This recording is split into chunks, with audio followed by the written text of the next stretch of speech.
Le principe fondamental qu'il faut retenir lorsqu'on décide d'investir est qu'il faut comprendre que l'investissement n'est pas un sentiment, mais c'est une décision. Alors, il y a une relation fondamentale qu'il faut créer lorsqu'on est prêt à pouvoir faire partie du cercle des investisseurs. Et c'est un principe qui cause le retard de plusieurs personnes, notamment qui décident d'investir mais qui ne passent jamais à l'action. C'est qu'ils ne font pas encore cette première analyse sur soi. Et ça fait que beaucoup restent au plan de départ. Donc pour quitter au plan de départ et faire partie du cercle des investisseurs, il y a un tout premier principe que vous devrez maîtriser. Ce premier principe, c'est de comprendre que l'investissement n'est pas un sentiment. C'est-à-dire que c'est dire que oui, je me sens prêt, je me sens fort, je me sens vigoureux, je me sens dans mon moment d'investir. Non. L'investissement est avant tout une décision. C'est-à-dire que je ne maîtrise pas, je ne sais pas comment ça se passe, je n'ai aucune information, je n'ai pas de plan d'investissement clair, mais je décide quand même de me lancer et d'apprendre dans le tas. C'est d'abord cette différence-là qu'il faut créer. Et une fois que cette différence est créée dans ce processus, vous avez déjà parcouru les 30% du chemin. Les 70% seront notamment de trouver le domaine d'investissement. En deuxième position, de trouver quel est le plan d'investissement, quelles sont les rentabilités qui sont derrière et sur combien de périodes et quel est le plan de plafonnage de ce type d'investissement. Pourquoi il est important de maîtriser tous ces différents aspects avant de rentrer bien sûr dans l'investissement proprement dit, parce que ça va éviter le risque de perte dans le temps. Et lorsqu'on parle de risque de perte dans le temps en termes d'investissement, c'est de vous éviter de pouvoir aller jeter votre argent.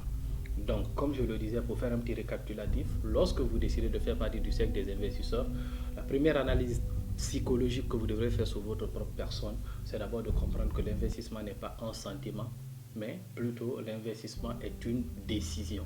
Une fois que vous avez pris cette décision, vous venez maintenant au fait, celui de faire quoi? De trouver le bon plan d'investissement. En deuxième position, de calculer cet investissement, de connaître quel est le montant à y mettre. En troisième position, d'évaluer le plan de plafonnage de cet investissement. Lorsqu'on parle d'investissement, nous parlons de plusieurs types. Nous avons l'investissement que nous faisons sur soi-même en apprenant bien sûr, que ce soit à lire des livres, à écouter des vidéos de formation, des vidéos de motivation. Nous ne sommes pas dans ce cadre aujourd'hui. Aujourd'hui, nous allons parler de placement d'argent, c'est-à-dire comment investir son argent, placer son argent dans une activité lucrative qui aurait tendance à rapporter des dividendes ou qui aurait tendance à rapporter des valeurs sur chaque année. Lorsque nous venons en Afrique, le principe de l'investissement est quelque chose d'assez essentiel à comprendre. On n'investit pas en Afrique sous le même modèle français ou sous le même modèle des États-Unis. Non, il y a une grande différence à créer. Lorsque vous voulez investir en Afrique, vous devrez tenir compte de l'environnement, vous devrez tenir compte de la zone et vous devrez tenir compte des secteurs les plus rentables. Le meilleur conseil que je puisse donner à une personne qui puisse investir en Afrique pour un débutant, c'est de commencer surtout avec le secteur informel, ensuite venir aux investissements d'intérêt composé et puis ensuite venir à investir dans une entreprise. Alors c'est un processus, c'est une gradation qu'il faut respecter. Pourquoi c'est une gradation qu'il faut respecter? La gradation permet de créer de l'expérience. L'expérience permet de créer le patrimoine. Et c'est le patrimoine qui est important en termes d'investissement. Vous devrez réussir à bâtir une machine à cash qui rapporte de l'argent dans le temps et qui rapporte de l'argent quotidiennement. Mais vous ne pouvez pas atteindre ce niveau, avoir des investissements qui rapportent suffisamment d'argent chaque jour si vous ne connaissez pas les différents aléas de l'investissement. Donc en première position, lorsque vous décidez d'investir, notamment dans la zone Afrique, il y a des principes que vous devrez respecter. 1. Vous devrez apprendre à investir dans les secteurs informels. Les secteurs informels sont les petits domaines dans lesquels vous investissez et puis qui ont des retours de rentabilité assez importants.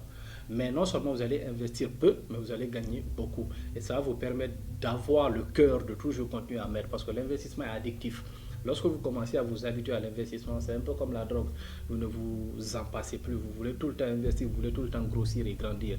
Alors il faut se donner ce goût. Maintenant, lorsque vous commencez votre investissement en mettant plus de 50 000 euros, en mettant 100 000 euros, et si vous enregistrez une perte, vous êtes automatiquement découragé. Mais lorsque vous commencez votre investissement à partir de 1 000 euros, 2 000 euros, 5 000 euros, 10 000 euros, vous avez la possibilité de construire graduellement votre investissement. Alors c'est ce plan qui est très important à suivre. Donc, et pour le faire, lorsque vous avez des petits moyens, c'est le secteur informel qui est mieux conseillé. Donc commencez par le secteur informel, vous y mettez des fonds, vous avez des retours sur rentabilité. Quels sont les secteurs informels qui sont les plus répandus en République de Guinée? Donc, par exemple, la distribution de produits manufacturés, qui est un excellent business que je conseille, notamment aux personnes débutantes dans le domaine de l'investissement. Vous avez également la distribution de produits agricoles. Bien sûr, ce sont des produits qui ne sont pas manufacturés. Les produits agricoles bruts. Dans les capitales africaines, nous avons énormément besoin de ces produits-là. Et lorsque vous partez les chercher, que vous venez les distribuer directement sur place, vous faites des retours sur rentabilité assez énormes. Ensuite, nous avons également les stations de lavage, nous avons les petits commerces au détail, nous avons les petits business de surface. Donc tout ça, ça fait partir. Nous avons des petits centres de prestation de services. Ce sont des business dans le secteur informel dans lesquels vous pouviez investir, qui peuvent vous donner des retours sur rentabilité assez énormes. Alors, lorsque vous quittez cette phase-là, vous venez sur les investissements d'intérêt composés. Alors, les investissements d'intérêt composés commencent à partir de 10 000 euros. Pourquoi à partir de 10 000 euros? Parce que là, vous allez commencer à fonctionner avec des cabinets, vous allez commencer à fonctionner avec des sociétés, vous allez commencer à fonctionner avec des banques. Et là, vous allez commencer à placer de l'argent. Lorsque vous commencez à placer de l'argent alors dans un fonds d'investissement pour des investissements d'intérêt composés, vous allez faire des retours sur rentabilité qui vont varier de 35 à 50%. Alors c'est le cabinet qui sera chargé de réinvestir votre argent, soit au compte d'une société ou au compte d'une banque qui sera chargé de fructifier cela. Alors vous commencez à être professionnel dans le domaine de l'investissement. Et ensuite, vous venez maintenant, après avoir réuni assez de capitaux, parce que vous pouvez quitter de 10 000 à plus d'1 million d'euros dans les investissements d'intérêt composés. Et lorsque vous quittez ce domaine-là, vous venez maintenant dans la création d'une entreprise ou d'un patrimoine. Et là, ça peut être maintenant vous lancer dans l'immobilier, ça peut être maintenant acheter des biens, ça peut être lancer une entreprise, une industrie, parce que vous avez eu suffisamment d'argent pour pouvoir le faire.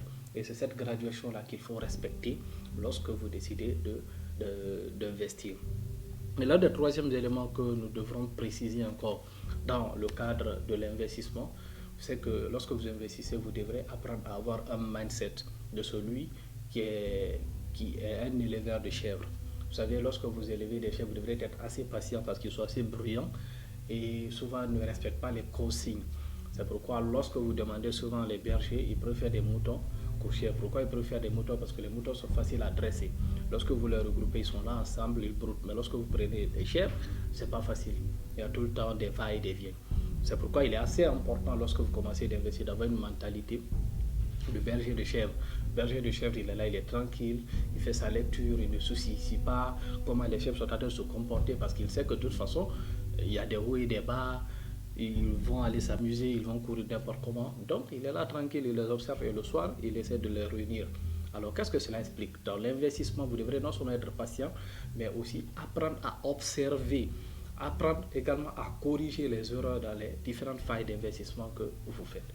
Donc ce sont les trois piliers essentiels qui introduisent cette formation de l'art d'investir et nous allons rentrer dans nos prochaines séances en profondeur de cette formation. Nous allons plus développer comment établir son plan d'investissement, quel est le plan d'action qu'il faut suivre, par quoi il faut commencer, quel est le secteur à miser dessus. Nous allons rentrer plus en profondeur pour donner plus de détails. Merci bien.